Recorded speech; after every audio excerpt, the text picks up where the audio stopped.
गर मिले दुनिया पे जो कुछ, गर मिले दुनिया पे जो कुछ है सब तुम्हारे लिए, गर मिले दुनिया पे जो कुछ है सब तुम्हारे लिए, बेहतरज आके सुन लिया तुम, मिल गया रब मेरे लिए, बेहतरज आके सुन लिया तुम, मिल गया रब मेरे लिए। দুনিয়ার সব রাজত্ব যদি তোমার হয়ে যায়, দুনিয়ার সব সম্পদের মালিক যদি তুমি হয়ে যাও, দুনিয়ার সব কিছু যদি বাদশাহ সিকান্দার জুলকারনাইনের মতো যদি পুরো পৃথিবীর রাজত্ব যদি তোমার হাতে এসে যায়, তবুও তাতে আমার কোনো আফসোস নেই। আমি নিজেকে ধনী মনে করব তখন, আমি যদিও পথের ফকির হই না কেন, আর তুমি পুরো পৃথিবীর বাদশা হও না কেন, আমি তোমাকে আমার চেয়ে ছোট মনে করব। যদি তোমরা কখনো শোনো, गर मिले दुनिया पे जो कुछ है सब तुम्हारे लिए, बेहतरज आके सुन लिया तुम, मिल गया रब मेरे लिए। আমি দুনিয়া থেকে চলে যাবার পরে যদি তোমরা গায়েবী আওয়াজেও যদি কোনোদিন শোনো, যদি কোনোভাবে শুনতে পাও বা জানতে পারো যে আমার আরশের মালিক আল্লাহ আমার হয়ে গেছে, তাহলে আমি পথের ভিখারি হয়েও আমার কোনো আফসোস নাই, কারণ তোমার মতো হাজার হাজার রাজার রাজা যিনি, ওই রাজার মালিক আমি হয়ে গেছি। আলহামদুলিল্লাহ, আলহামদুলিল্লাহি ওয়া কাফা ওয়া সালামুন আলা ইবাদিহিল্লাযীনা ইসতাফা। أما بعد فقد قال الله تبارك وتعالى في كلامه المجيد وفرقانه الحميد: أعوذ بالله من الشيطان الرجيم. بسم الله الرحمن الرحيم. يا أيها الذين آمنوا كتب عليكم الصيام كما كتب على الذين من قبلكم لعلكم تتقون. صدق الله مولانا العظيم. اللهم صل على محمد وعلى آل محمد كما صليت على إبراهيم وعلى آل إبراهيم إنك حميد مجيد. اللهم بارك على محمد وعلى آل محمد كما باركت على إبراهيم وعلى آل إبراهيم إنك حميد مجيد. اللهم سبحانك لا علم لنا إلا ما علمتنا إنك أنت العليم الحكيم. ربي زدني علما، ربي زدني علما، ربي زدني علما. رب اشرح لي صدري ويسر لي أمري واحلل عقدة من لساني الحمد لله আল্লাহ পাক রব্বুল আলামিনের দরবারে লক্ষ কোটি শুকর ও সুজুদ যে আল্লাহ পাক রব্বুল আলামিন আমাদেরকে পবিত্র শাবান মাসের শেষ জুমায় রমাদানুল মুবারকের দোরগোড়ায় কতিপয় গুনাহগার বান্দাদের মসজিদে সমবেত হবার তৌফিক দিয়েছেন। সকলে একটু প্রাণ খুলে বলি আলহামদুলিল্লাহ। লক্ষ কোটি দরুদ ও সালাম সরকার দু আলম রহমাতুল লিল আলামিন হযরত মুহাম্মদ মুস্তাফা সাল্লাল্লাহু আলাইহি ওয়াসাল্লামের উপর। মুহতারাম হাজিরিন, রমাদান একেবারেই আমাদের কাছে চলে এসেছে। আল্লাহ পাক রব্বুল আলামিন কোরআনে হাকিমে বলেন, ইয়া আইয়ুহাল্লাযীনা আমানু কুতিবা আলাইকুমুস সিয়াম, হে ঈমানদারগণ, ইয়া আইয়ুহাল্লাযীনা আমানু, হে ঈমানদারগণ মানে হে আমার লোক, হে আমার দলের লোকেরা। কুতিবা আলাইকুমুস সিয়াম, তোমাদের উপর রোজা ফরজ করা হয়েছে। কামা কুতিবা আলাল্লাযীনা মিন ক্বাবলিকুম লাআল্লাকুম তাত্তাকুন, যেমনটি ভাবে তোমাদের পূর্বপুরুষদের উপরেও ফরজ করা হয়েছিল। যদিও পূর্ববর্তী উম্মতদের উপর এভাবে পূর্ণ একটি মাস লাগাতার এভাবে রোজা ফরজ ছিল না, খণ্ড খণ্ড কয়েকদিনের জন্য বিভিন্ন জাতির উপর বিভিন্নভাবে ফরজ হয়েছিল, কিন্তু রোজা প্রত্যেকটা উম্মতের উপরেই ছিল, ফরজ হিসেবে ছিল। আল্লাহ বলেন, রোজা যে তোমাদেরকে দিয়েছি, আমার খাদ্যের ভাণ্ডারে অভাব পড়েছে তোমাদেরকে না খাওয়ায় রাখার জন্য, এমনটি নয়। কি বলেন, আল্লাহর ভাণ্ডারে কি খাবারের অভাব আছে? আল্লাহর ভাণ্ডারের খাবারের কোনো অভাব নেই। খাবারের ঘাটতি দেখা দিলে আল্লাহর সিস্টেমটা তো হচ্ছে এমন, বলে কুন হয়ে যাও, ফায়াকুন হয়ে যায়, ঠিক না? দুনিয়ার মানুষের ভাণ্ডারে খাবারের ঘাটতি দেখা দিলে, কোনো কিছুর ঘাটতি দেখা দিলে বিভিন্ন দিক থেকে সেটা ব্যবস্থা করতে হয়, কষ্ট পরিশ্রম করে ব্যবস্থা করতে হয়। সরকার বিদেশ থেকে আমদানি করে দেশে ঘাটতি হলে। কিন্তু আল্লাহ তো এরকম নয় যে অন্য কোনো খোদা থেকে আমদানি করতে হবে। আল্লাহর সিস্টেম হচ্ছে, সমস্যা দেখা দিয়েছে, বলে কুন হয়ে যাও, ফায়াকুন হয়ে যায়। ইন্নামা আমরুহু ইদা আরাদা শাইআন আইয়াকুলা লাহু কুন ফায়াকুন। তো আল্লাহ বলেন যে আমি যে তোমাদেরকে রোজা দিয়েছি, আমার খাদ্যের ভাণ্ডারে অভাব পড়েছে, সেই অভাব পূরণের জন্য তোমাদেরকে না খাওয়াই রাখবো, না খেয়ে থাকার জন্য যে আমি রোজা দিয়েছি, বিষয়টি এমন নয়। কেন দিয়েছি? আল্লাহ বলেন, লাআল্লাকুম তাত্তাকুন, আমি তোমাদেরকে একটা ট্রেনিং এর জন্য দিয়েছি, তাকওয়ার ট্রেনিং এর জন্য দিয়েছি।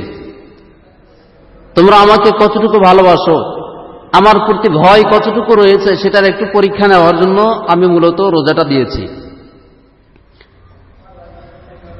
রাসূল পাক সাল্লাল্লাহু আলাইহি ওয়াসাল্লাম বলেন, ইন্নামা সুম্মিয়া রমাদান লিআন্নাহু ইয়ারমিদুয যুনুব। রমাদানকে রমাদান এজন্য বলা হয়েছে যে রমাদান বান্দার সমস্ত গুনাহগুলোকে জ্বালিয়ে পুড়িয়ে ভস্ম করে দেয়।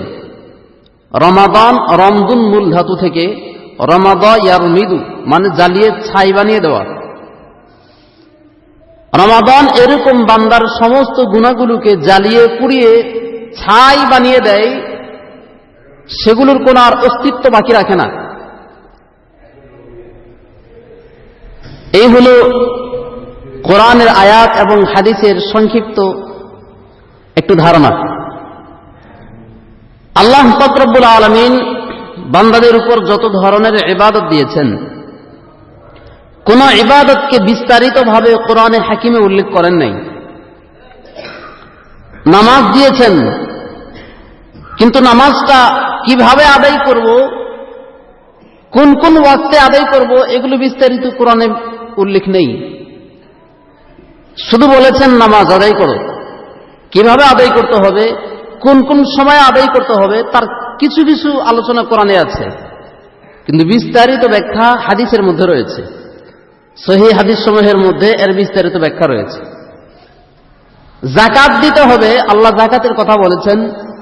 কিভাবে যাকাত দেব, কতটুকু সম্পদ থাকলে যাকাত ফরজ হয়, কতটুকু আদায় করতে হয়, এগুলোর বিস্তারিত ব্যাখ্যা কোরআনে নেই। এগুলোর বিস্তারিত ব্যাখ্যা আছে হাদিসে। অনুরূপভাবে হজ আদায় করার কথা বলেছেন, হজেরও কিন্তু বিস্তারিত ব্যাখ্যা কোরআনে নেই। কি কি রুকন আদায় করতে হবে, হজের রুকনগুলো কি কি, কিভাবে কোন সিস্টেমে কোন পদ্ধতিতে আদায় করতে হয়, এগুলোর বিস্তারিত ব্যাখ্যা কোরআনে নেই, হাদিসে আছে। ইত্যাদি ইত্যাদি সমস্ত গুরুত্বপূর্ণ ইবাদতগুলো, এগুলো কোনটির বিস্তারিত ব্যাখ্যা কোরআনে নেই, হাদিসে আছে। কিন্তু একমাত্র ইবাদত রমাদানের রোজা, রোজা এইটার বিস্তারিত ব্যাখ্যা আল্লাহ কোরআনে উল্লেখ করে দিয়েছেন। সুবহানাল্লাহ। আল্লাহ বলেন, ইয়া আইয়ুহাল্লাযীনা আমানু কুতিবা আলাইকুমুস সিয়াম, হে ঈমানদারগণ, আমি তোমাদের উপর রোজা ফরজ করে দিয়েছি। শুধু যে তোমাদের উপরই ফরজ করেছি বিষয়টি এমন নয়, কামা কুতিবা আলাল্লাযীনা মিন ক্বাবলিকুম লাআল্লাকুম তাত্তাকুন, তোমাদের পূর্ববর্তী সব উম্মতদের উপরই ফরজ করেছিলাম। লাআল্লাকুম তাত্তাকুন, যেন তোমরা তাকওয়া অর্জন করতে পারো। এরপরে আল্লাহ বলেন, এই রোজাটা কয়দিন? বান্দা যে ঘাবড়ায় যাবে যে 365 দিনের 365 দিনই কি রোজা রাখতে হবে, নাকি দীর্ঘ সময় ধরে লাগাতার না খেয়ে থাকতে হবে, কিভাবে? তো আল্লাহ বলেন, না, অতদিন নয়, আইয়ামাম মা'দুদাত, এই হাতে গোনা কয়েকটা দিন। ঘাবড়াবার কিছু নেই, ঘাবড়িয়ে যাবার কিছু নেই। আল্লাহ সান্ত্বনা দিয়ে বলছেন, আইয়ামাম মা'দুদাত, অল্প কয়েকটা দিন, হাতে গোনা কয়েকটা দিন। এরপরেও আবার আল্লাহ বলেন, আরো সহজ করে বলেন, দিলাম তো মাত্র হাতে গোনা কয়েকটা দিন, এর ভিতরেও যদি কারো কোনো ধরনের সমস্যা হয়, আল্লাহ সিস্টেম অনুযায়ী বলে দিয়েছেন, ফামান কানা মিনকুম মারিদান আও আলা সাফারিন ফাইদ্দাতুম মিন আইয়ামিন উখর। সুবহানাল্লাহ। ফামান কানা মিনকুম মারিদান, দিলাম তো অল্প কয়েকটা দিনের জন্য, এর ভিতরেও যদি কেউ যদি অসুস্থ হও, রোজা রাখার সাধ্য নেই, মহিলাদের ঋতুস্রাব আছে, তারা রোজা রাখতে পারে না ওই নির্দিষ্ট দিনগুলোতে, কিংবা পুরুষরাও যদি বা নারীরাও যদি ওই রোগ ছাড়াও এমন কোন রোগে আক্রান্ত হয় যে রোজা রাখা তার পক্ষে সাধ্য হচ্ছে না, অথবা আও আলা সাফারিন, সুস্থ সবল একটা মানুষ, সে সফরে রয়েছে, কোথাও সফরে গিয়েছে, তার মানে হচ্ছে সফর বলতে বোঝায়, শরঈ সফর বলতে বোঝায় কেউ যদি 48 মাইল দূরে কোথাও যাওয়ার নিয়ত করে বাড়ি থেকে বের হয়, 48 মাইল কিংবা তার চেয়েও বেশি দূরে, সর্বনিম্ন 48 মাইল কিংবা তার চেয়েও বেশি দূরে কোথাও যাওয়ার যদি ইচ্ছা পোষণ করে ঘর থেকে বের হয়, তাহলে তার নিজ এলাকা থেকে, নিজ এলাকার সীমানা থেকে বের হওয়ার পর থেকে তাকে মুসাফির হিসেবে গণ্য করা হয়।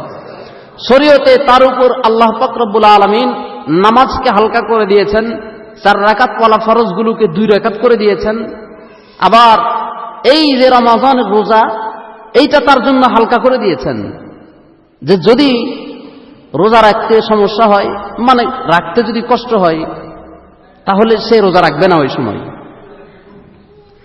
এত বড় একটা ফরজ বিধান, দেহ শক্তি আছে, সাধ্য আছে, কেউ যদি ইচ্ছে করেই যদি সফর অবস্থায় যদি চায় যে না রোজা রাখবো না, তার জন্য শরীয়ত এটা সুযোগ করে দিয়েছে, আল্লাহ সুযোগ করে দিয়েছে। ফামান কানা মিনকুম মারিদন, কেউ যদি অসুস্থ থাকে, অথবা আলা সাফারিন, অথবা সফর অবস্থায় থাকে, সফর অবস্থায় সুস্থ থাকুক চাই অসুস্থ থাকুক, শক্তি থাকুক চাই না থাকুক, সফর অবস্থায় চাইলে রোজা রাখতে পারে আর চাইলে রোজা নাও রাখতে পারে, তবে ওইটা পরবর্তীতে কাজা করতে হয়। কত বড় সুযোগ করে দিয়েছেন আল্লাহ! আল্লাহ কত সুন্দর করে সহজ করে বাতলে দিয়েছেন যে ঘাবড়াবার কিছু নেই, দীর্ঘ টাইম নয়, আইয়ামাম মাদুদাত, অল্প কয়েকটা দিন দিয়েছি। এর ভিতরেও যদি সমস্যা হয়, অসুস্থ হয়ে গেছো অথবা সফরে রয়েছো, ফাইদ্দাতুম মিন আইয়ামিন উখর, তাহলে অন্য কোনো দিন এই রোজাগুলো তোমরা কাজা করে দিও। সুবহানাল্লাহ। গুনাহ হবে না, কি হবে না? গুনাহ হবে না। এটা আল্লাহ সুযোগ করে দিয়েছে।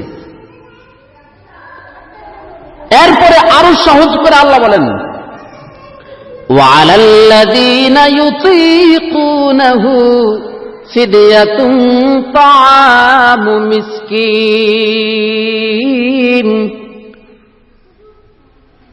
যদি অসুস্থ হও তবে তো এটা পরবর্তীতে কাজা করার সুযোগ আছে। যদি কাজা করার সুযোগ না থাকে, এমন অসুস্থতায় তুমি লিপ্ত হয়ে গেছো, আক্রান্ত হয়ে গেছো, যে ওই অসুস্থতা থেকে ফিরার আর কোনো সুযোগ নেই।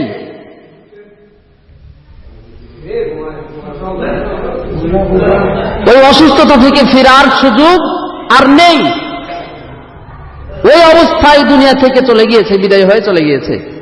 তো তার জন্য আল্লাহ বলেন, ফিদিয়াতুন তাআমু মিসকিন, তার রেখে যাওয়া সম্পদ থেকে তার ওয়ারিসরা কি করে দিবে? ফিদিয়া দিয়ে দিবে। সুবহানাল্লাহ। এত সহজ করে আল্লাহ বলে দিয়েছেন। তো এই রোজাকে আল্লাহ পাক রব্বুল আলামিন এত গুরুত্ব দিয়ে কেন বর্ণনা করেছেন? এত সহজ করে, স্টেপ বাই স্টেপ সহজ করে বান্দার জন্য উপস্থাপন করেছেন কেন? কারণ এ রোজা আল্লাহর কাছে অন্য সব ইবাদতের চেয়ে আলাদা। সুবহানাল্লাহ। হাদিসের মধ্যে এসেছে, হাদিসে কুদসিতে, যে রাসূল পাক সাল্লাল্লাহু আলাইহি ওয়াসাল্লাম বলেন, কুল্লু আমালি ইবনি আদম ইউদাআফুল হাসানা বিআশরি আমসালিহা। বনি আদমের সমস্ত নেক আমলগুলো আল্লাহ তাকে বিনিময় দেন বিআশরি আমসালিহা ইলা 700 দিফিল। বনি আদম যদি কোনো নেক কাজ করে, তাহলে আল্লাহ তাকে ওই নেকির পরিবর্তে, ওই নেকির বিনিময়ে তাকে যে একটি বদলা দিবেন এমনটি নয়। আল্লাহ এত বড় বখিল নয়।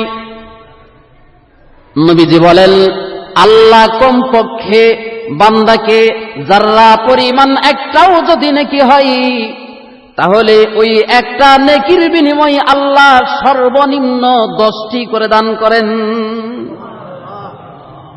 ইলা 700 দিফিন, সর্বনিম্ন 10 দিবেন। সেটা রমজান হোক, গায়রে রমজান হোক, যে কোনো সময় বান্দা যে কোনো নেক আমল করলে আল্লাহ তাকে ওই একটি নেক আমলের বিনিময়ে আল্লাহ ওই একটাই যে বান্দাকে ফিরাই দিবেন। আল্লাহ এত বড় বখিল নয়। আল্লাহর সওয়াবের ভান্ডার কমতি নাই।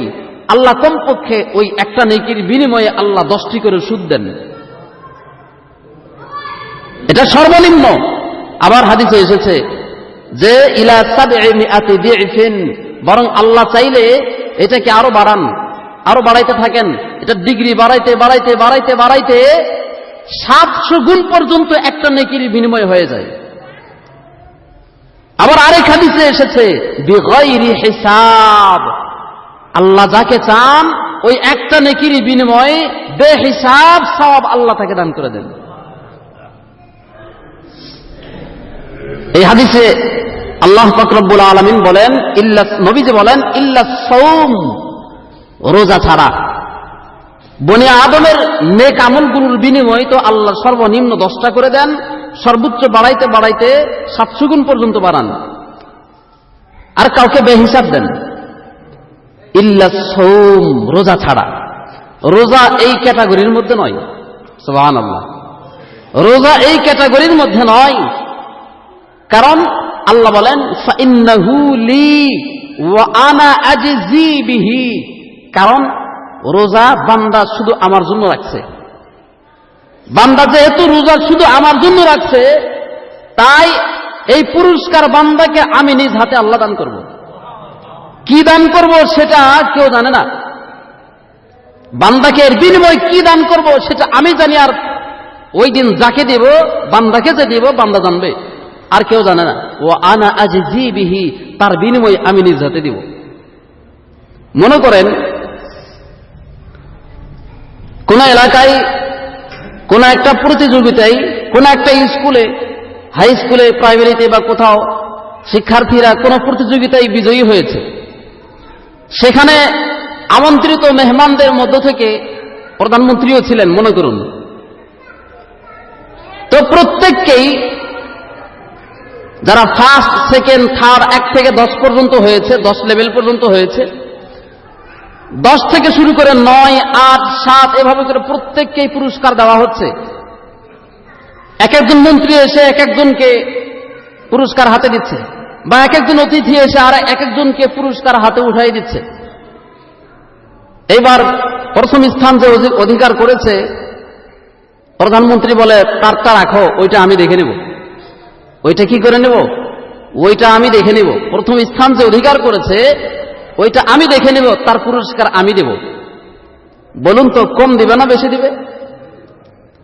প্রধানমন্ত্রী, অন্যান্য মন্ত্রীরা, বা মনে করেন চেয়ারম্যান, মেম্বাররা, বা অন্যান্য অতিথিরা তাদের হাতে যে পুরস্কারটা দিয়েছে, প্রধানমন্ত্রী নিজ হাতে যে পুরস্কারটা দিবে, ওদের সে কম দিতে গেলে তার প্রধানমন্ত্রীর মান সম্মান চলে যাবে, ঠিক না? তার একটা প্রেস্টিজ আছে, তার একটা মান সম্মান আছে। তো প্রধানমন্ত্রী যদি বলে যে তার পুরস্কারটা রাখো, ওইটা আমি দেখে নিব, ওইটা আমি নিজ হাতে দেব, বেশি দিবে না, অনেক কম দিবে না, বেশি দিবে, কত বেশি দিবে ওইটা প্রধানমন্ত্রী ভালো জানে, ঠিক না? ওইটা অনেক সম্মানের। সেই জায়গায় শুধু বাংলাদেশের প্রধানমন্ত্রী নয়, ভারতের প্রধানমন্ত্রী নয়, আমেরিকার প্রেসিডেন্ট নয়, 7 আসমান জমিন, পুরা কায়নাতের আহকামুল হাকিমিন যিনি, পুরা কায়নাতের রাজা যিনি, সব রাজাদের রাজা, সব বাদশার বাদশা, উনি ঘোষণা দিচ্ছেন যে রোজাদারের পুরস্কার কোন ফেরেশতার হাতে আমি দেওয়াবো না, কারো হাতে আমি দেওয়াবো না। রোজাদারের পুরস্কারটা আমার জন্য রেখে দাও, আমি আল্লাহ তার জন্য রেখে দিয়েছি। কি পুরস্কার দেব? আমি নিজ হাতেই তাকে, বান্দাকে দিয়ে দেব। বান্দাকে খুশি করাই ছাড়বো ইনশাআল্লাহ। আল্লাহ বলেন, বান্দাকে খুশি করাই ছাড়বো। সুবহানাল্লাহ। মা লা আইনুন রাআত ওয়ালা উযনুন সামিআত ওয়ালা খাতারা আলা কলবি বাশার। এমন পুরস্কার দিব যা কোনো চোখ কখনো দেখে নাই, যা কোনো কান কখনো শোনে নাই, যা কোনো হৃদয়ে কখনো কল্পনা করে নাই। এমন পুরস্কার দেব বান্দাকে আমি খুশি করায় ছেড়ে দেব। শুধু তাই নয়, মুফাসসিরিনে কেরাম, মুহাদ্দিসিনে কেরাম এই হাদিসের ব্যাখ্যা আরেকভাবে করেন যে আল্লাহ তো বলেছেন ওয়া আনা আজজি বিহি, তার বিনিময় আমি আল্লাহ নিজ হাতে দেব। এটার শব্দ আরেকভাবে ব্যাখ্যা করেছেন ওয়া আনা উজজা বিহি। ওয়া আনা উজজা বিহি এর শাব্দিক অর্থ হচ্ছে আমি আল্লাহ নিজেই তার বিনিময় হয়ে যাব। মুহাদ্দিসিনে কেরাম ব্যাখ্যা এভাবে করেন যে আল্লাহ তাকে যে পুরস্কার দিবেন নিজ হাতে, দিতে দিতে দিতে এমন পর্যায়ে দিবেন, এত বেশি দিবেন যে তবুও যদি বান্দা খুশি না হয়, বান্দা তো খুশি হবেই, বান্দাকে খুশি করাই ছাড়বেন। এরপরেও আল্লাহ বান্দাদেরকে জিজ্ঞেস করবেন আর কি চাই। বলো আর কি লাগবে তোমার? তোমার কি আর কোনো চাহিদা আছে? বান্দা তখন বলবে, ও মালিক, আমি যা চেয়েছি তাও পেয়েছি, যা চাই নাই তাও পেয়েছি। এখানে তো এমন কিছু নিয়ামত তুমি আমাকে দিয়েছো, এর উপর দিয়ে আর কি চাইবো? চাওয়ার আর কিছু আমার বাকি নাই। বান্দা খুঁজে পাবে না কি চাইবে, কিন্তু আল্লাহ বারবার ঠেলবে, বলো আর কি চাও, বলো আর কি চাও। যখন কিছুই থাকবে না তখন আল্লাহ বলবে, আরো বাকি আছে, আর কি আছে?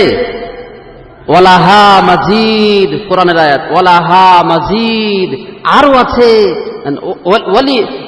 ওয়ালিয়া মাজিদ, আমার কাছে আরো আছে।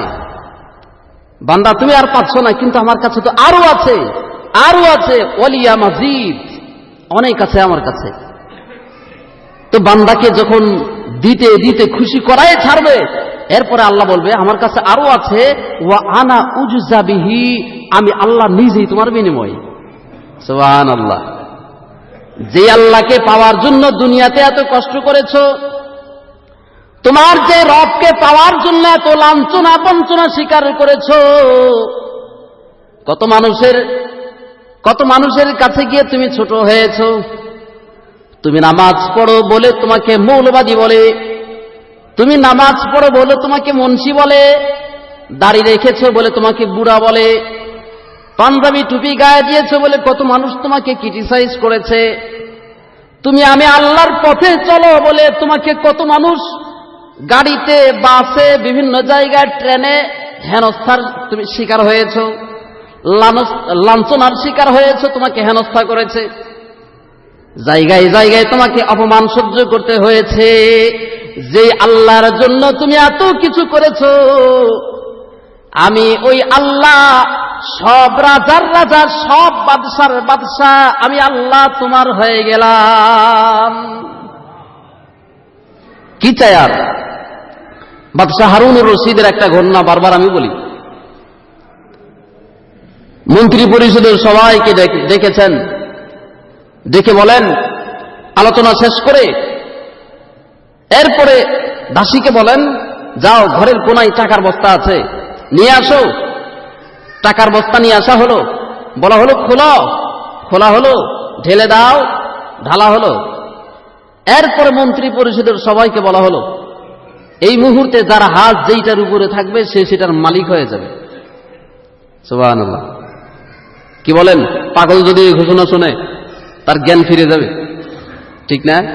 টাকার বস্তা যদি সামনে দিয়ে বলা হয় যদ্দূর নিতে পারবা না, নিয়ে নাও, পাবনা পাগলা গারো দেওয়ার যাওয়া লাগবে না, ভালো হয়ে যাবে। সেই জায়গায় মন্ত্রীরা একই কায়দায় সবাই হুমড়ি খেয়ে পড়েছে, যে যতটুকু পারে টাকা পয়সা নেওয়ার জন্য পকেট বোঝাই করতেছে। এমনি তো মনে করেন ঘোষণা ছাড়াই যে পরিমাণ বিদেশ পাচার হয়, ঠিক না? সরকার ঘোষণা দেওয়া ছাড়াই, তাকে দেওয়া ছাড়াই যেই পরিমাণ বিদেশ পাচার করে, যদি ঘোষণা দিয়ে বলা হয় যে যদ্দূর পারবে নিয়ে নাও, কি আর কি যে করবে আল্লাহ জানে, ঠিক না? সেই জায়গায় বাদশাহ হারুনুর রশিদ পুরো ভারত উপমহাদেশের বাদশাহ, ভারত, পাকিস্তান, বাংলাদেশ, এ পুরো এলাকার রাজা ছিলেন, বাদশাহ ছিলেন। এত বড় রাজ্যের বাদশাহ, টাকা পয়সা ধন সম্পদের অভাব ছিল না। তো উনি বলে, এই মুহূর্তে যার হাত যেটার উপর থাকবে সে সেটার মালিক হয়ে যাবে। সবাই হুমড়ি খেয়ে পড়েছে পকেট ভরার জন্য। আশ্চর্যের বিষয় হচ্ছে, দাসী, যে দাসী বস্তা নিয়ে আসছে, ওই দাসী বাচ্চার কাঁধের উপর এভাবে করে হাত দিয়ে দাঁড়িয়ে রয়েছে আর তামাশা দেখছে। বাদশা প্রশ্ন করলেন, কিরে তুই যাস না একা? ঘোষণা দিলাম যার হাত যেটার উপরে থাকবে সে সেটার মালিক হয়ে যাবে, তুমি যাও না কেন? বলে, বাদশা জাহাপনা, আপনার এই ফরমান কি এখনো জারি আছে? আপনার এই হুকুমের উপর কি এখনো অটল আছেন? বলে, হ্যাঁ আছি। আগের যুগের বাদশা তো, হাকিম নড়ে কিন্তু কি নড়ে না, হুকুম নড়ে না। হাকিম নড়ে যাবে কিন্তু হুকুম নড়বে না, নিজের ফাঁসি হয়ে যাবে কিন্তু আদালতের রায় থেকে এক চুল পরিমাণ পিছুপা হবেন না। তো ঠিক আছে, আমি ওই আদেশের উপর এখনো বহাল আছি। তাহলে দেখুন তো আমার হাত কার উপরে আছে? সুবহানাল্লাহ। কার উপরে? বাদশাহ হারুনুর রশিদের কাদের উপরে? আপনার হুকুম যদি বহাল থাকে তাহলে আমার হাত আপনার উপরে আছে, আপনি পুরো এই রাজ্যের মালিক, আর আপনার মালিক আমি বাদী। আজ থেকে আমি স্বাধীন, আমি আর গোলাম নই, আমি আর দাসী নই, আজ থেকে আমি আপনার মালিক হয়ে গেলাম। সুবহানাল্লাহ। घर मेले दुनिया पे जो कुछ, घर मेले दुनिया पे जो कुछ है सब तुम्हारे लिए, घर मेले दुनिया पे जो कुछ है सब तुम्हारे लिए, बेहतर अज आके सुन लिया तुम, मिल गया रब मेरे लिए, बेहतर अज आके सुन लिया तुम, मिल गया रब मेरे लिए। দুনিয়ার সব রাজত্ব যদি তোমার হয়ে যায়, দুনিয়ার সব সম্পদের মালিক যদি তুমি হয়ে যাও, দুনিয়ার সব কিছু যদি বাদশাহ সিকান্দার জুলকারনাইনের মতো যদি পুরো পৃথিবীর রাজত্ব যদি তোমার হাতে এসে যায়, তবু তাতে আমার কোনো আফসোস নেই।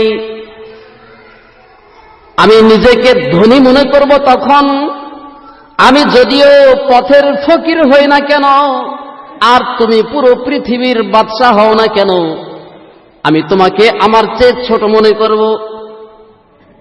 যদি তোমরা কখনো শোনো, घर मेले दुनिया पे जो कुछ है सब तुम्हारे लिए, बेहतर अज आके सुन लिया तुम, मिल गया रब मेरे लिए। আমি দুনিয়া থেকে চলে যাবার পরে যদি তোমরা গায়েবী আওয়াজেও যদি কোনোদিন শোনো, যদি কোনোভাবে শুনতে পাও বা জানতে পারো যে আমার আরশের মালিক আল্লাহ আমার হয়ে গেছে, তাহলে আমি পথের ভিখারি হয়েও আমার কোনো আফসোস নাই, কারণ তোমার মতো হাজার হাজার রাজার রাজা যিনি, ওই রাজার মালিক আমি হয়ে গেছি। ওয়া আনা উজজা বিহি, রোজার বিনিময়ে আমি আল্লাহ নিজে হয়ে যাব, কারণ আমার বান্দা আমার জন্য রাখছে। অন্য সব ইবাদত সেগুলোর মধ্যে লৌকিকতার সম্ভাবনা আছে। কেউ নামাজ পড়ে তো সেটাও মানুষ দেখানোর জন্য হইতে পারে। কোন বড় নেতা কোন এলাকায় গেছে, মনে করেন শুক্রবার দিন জুমার দিন এখানে আসছে, বা জানাজার কোথাও নামাজে দাঁড়িয়ে গেছে, ওই জায়গায় নেতা সাহেব চলে গেছেন, উনি তো উজু কালাম জানেন না, অধিকাংশ নেতারা উজু টুজু জানে না। তো মনে করুন ঠিকঠাক মতো গোসলটাও তো জানেন না, অনেকে ভালো আছে আলহামদুলিল্লাহ, জানাজা দাঁড়ায় গেছে। এখন ওই জায়গায় বেচারা যদি জানাজা না পড়ে তাহলে মানুষ কি করবে? কি রে, নেতায় কি জানাজার নামাজটাও পড়লো না, জনগণের প্রতি কি মানুষের প্রতি কি এতটুকু মায়া দয়া নাই? বলে কি আল্লাহু আকবার শরীর হয়ে গেছে, নামাজের শেষে দেখা গেল তার উজু নাই। তা এরকম মানুষ দেখানো নামাজ হইতে পারে। বা আমি নামাজে আসছি, তো আমি যদি নামাজ না পড়ি মানুষ কি কইবে? মানুষকে দেখানোর জন্য হইলেও কমপক্ষে শুক্রবার দিন আসি। বিশেষ করে নির্বাচনের সময় তো আমরা অনেক দেখছি, অনেক নামাজি দেখছি। এই নামাজিগুলো যদি মৃত্যু পর্যন্ত যদি আমরা মসজিদে দেখতাম, এই নামাজিদেরকে যদি সবসময় আমরা পাইতাম, আমাদের কলিজাগুলো ঠান্ডা হয়ে যেত। আল্লাহ সবাইকে হেদায়েত দান করুক বলে আমিন। সবাইকে 5 ওয়াক্ত নামাজি বানাই দিই। তো নামাজ মানুষ দেখানোর সুযোগ আছে। হজ মানুষ করে, কেউ ইখলাসের সাথে করে, কেউ মুরুআতের জন্য করে, মানুষ দেখানোর জন্য করে, নামের শুরুতে একটা টাইটেল লাগানোর জন্য। হাজী অমুকউদ্দিন সওদাগর চৌধুরী সাহেব, হাজী অমুকউদ্দিন চৌধুরী, এই হাজী সাহেব লাগানোর জন্য কি জীবনে একবার হলেও হজ করে আসে। ফরজ হজ বাদ দেই, কেউ উমরা করে আসছে, হজ করে নাই উমরা করছে, সেও লাগায় ওনাকে দেখবেন হাজী অমুক আলী, ঠিক না? এরপরে কেউ যাকাত দেয়, সারা বছরে দান সৎকার কোনো খবর নাই। যখন নির্দিষ্ট কোনো সময় আসে, রমাদানুল মুবারক আসে, কিংবা বিশেষ কোনো সিচুয়েশনে পড়ে গেছে, ওই সময় লুঙ্গি বিতরণ করছে, গামছা বিতরণ করে, শাড়ি বিতরণ করে। সেই শাড়িগুলো বিতরণ করে 200 টাকা 300 টাকার শাড়ি, লুঙ্গি বিতরণ করে, একেবারে 200 টাকা 100 টাকা 150 টাকার লুঙ্গি বিতরণ করে, ওইটাও আবার লাইন ধরে নিতে হয়। আবার ওইটাও দেয় কিভাবে, একটা লুঙ্গি দিবে বা 100টা লুঙ্গি দিবে, 100টা ছবি নেবে, ওইটা আবার ফেসবুকে প্রচার, এখানে সেখানে মিডিয়াতে। আরে কত বড় দানবীর, ঠিক না? এগুলো লৌকিকতার সুযোগ আছে। কিন্তু রোজা এমন একটা ইবাদত, যে ইবাদতের মধ্যে লৌকিকতার সুযোগ নাই, ইচ্ছে করলেও লৌকিকতার সুযোগ নাই। কারণ একজন পাগলেও সারাদিন ইচ্ছে করে না খেয়ে থাকবে না। পাগলও কি কখনো ইচ্ছে করে না খেয়ে থাকে? না খেয়ে থাকবে না কেউ।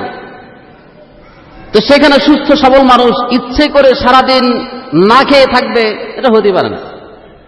ক্ষুধা লাগলে কেউ যদি লোক দেখানোর জন্য রোজা রাখতে চায়, তাহলে সে এমনি না খেয়ে থাকার ভান করবে ঠিক, কিন্তু ঘরের কোনায় গিয়ে ঠিকই খাবে। তো এটা তো রোজা হলো না। তার মানে সত্যিকার অর্থে যেটা রোজা, ওইটা লৌকিকতার কোনো সুযোগ নাই, ওইটা মানুষ দেখানোর কোনো সুযোগ নাই। কারণ ওইটা ভাঙ্গার সুযোগ আছে, মানুষের আড়ালে, চোখের অন্তরালে ওইটা রোজা ভেঙে দেওয়ার সুযোগ আছে। তো সুতরাং সত্যিকার অর্থে যেটা রোজা, ওইটা লৌকিকতার কোন সুযোগ নাই। ইচ্ছে করে কেউ মানুষ দেখানোর রোজা রাখতে পারে না। তার মানে রোজা কেউ রাখলে ওইটা একমাত্র শুধুমাত্র আল্লাহর জন্য রাখে।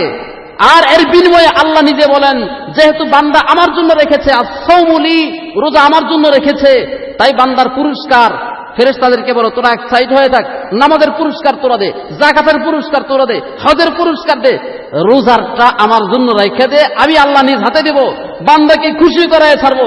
খুশি না হলে আমি আল্লাহ নিজে তাদের বিনিময়ে হয়ে যাব। সুবহানাল্লাহ। এই রোজা আসন্ন, আমাদের সামনে চলে এসেছে। আমরা সবাই স্বতঃস্ফূর্তভাবে রোজা রাখবো। 12টি মাস নয়, মাত্র 30টা দিন আল্লাহ ধার্য করে দিয়েছেন, বা 29টা দিন। কয়দিন আজ বেঁচে থাকবো দুনিয়াতে? কবর আমাদের পার্শ্বে প্রতিদিন ডাকে। এই যে কবরস্থানে আমরা যে মসজিদে আসি, রাস্তার আশেপাশে চলাফেরা করি, প্রতিদিন কবরস্থানের দিকে তাকাইলেই কেমন যেন নীরব একটা আওয়াজ শোনা যায়, নীরব আওয়াজ। যারা চলে গেছে ওরা কেমন যেন, যদি জবান থাকতো প্রতিদিন মিছিল করত, কবরের ভিতর থেকে মিছিল করত, যদি জবান থাকতো, যদি সাধ্য হতো। হাদিসে তো এসেছে ওরা প্রতিদিন কবরে ডাকে, কবরবাসীরা প্রতিদিন কবরে চিৎকার করতে থাকে, মানুষদেরকে নসিহত করতে থাকে যে আমরা ভুল করছি, এই অপরাধ করছি, তোরা করিস না, ভালো হয়ে আয়। যদি জবান থাকতো প্রতিদিন কবর রাতের বেলা দাঁড়ায় দাঁড়ায়, কবর থেকে লাশগুলো দাঁড়ায় দাঁড়ায় মিছিল করত। সে কবর আমাদেরকে ডাকছে প্রতিদিন। কয়দিন বাঁচবো? খাবার দাবার আর কয়দিন করব? আল্লাহ আমার আপনার রিজিকে যদ্দুর বরাদ্দ রাখছেন, তদ্দুরই খাইতে পারবে, বেশি নয়। সুতরাং এই খাবারটাকে একটু কন্ট্রোল করে চলি। 30 দিন খাইলাম, আমাকে এই 30 দিনের বিনিময়ে যদি আখেরাতে কবরের জগৎ থেকে সারা জীবন, যদি ওই কালের তো শুরু আছে শেষ নাই, দুনিয়াতে জন্মাইলাম, মৃত্যু আছে, কিন্তু কবরের শুরু আছে শেষ নাই। যদি এই 30 দিনের বিনিময়ে আমাকে সারা জীবন, আখেরাতের পুরো জিন্দেগিটাই যদি আমাকে কবরে জ্বলতে হয়, জাহান্নামের আগুনে জ্বলতে হয়, আমার পেটের ভিতরে এই 30 দিনের খাবারের বিনিময়ে যদি সারা জীবন আমাকে জাহান্নামের আগুন পেটের ভিতরে ভরাইতে হয়, এর চেয়ে দুঃখ আর কি আছে? এই জন্য সাবধান হয়ে যাই, সময় থাকতে বুঝি 30টা দিন রোজা রাখার চেষ্টা করব, দোকানপাটগুলো দিনের বেলা বন্ধ রাখার চেষ্টা করব। আর এই রোজার মাসে সবচেয়ে গুরুত্বপূর্ণ একটা ইবাদত আমরা হেলাই খেলায় ছেড়ে দেই, সেটা হচ্ছে তারাবির নামাজ। আমরা তারাবির নামাজ পড়ি, শুরুর দিন দেখা যায় মোটামুটি স্বতঃস্ফূর্তভাবে মোটামুটি 2 তলা পর্যন্ত ভরে যায়। এরপরে 10 দিন, 12 দিন, 14 দিন, 15 দিন চলে গেলে দেখা যায় যে পুরো মসজিদ খালি। 5 ওয়াক্ত নামাজে অন্যান্য সময় 2 কাতার যে মুসল্লি যারা ছিল ওরাই আছে, বাকিরা নাই, ঠিক না?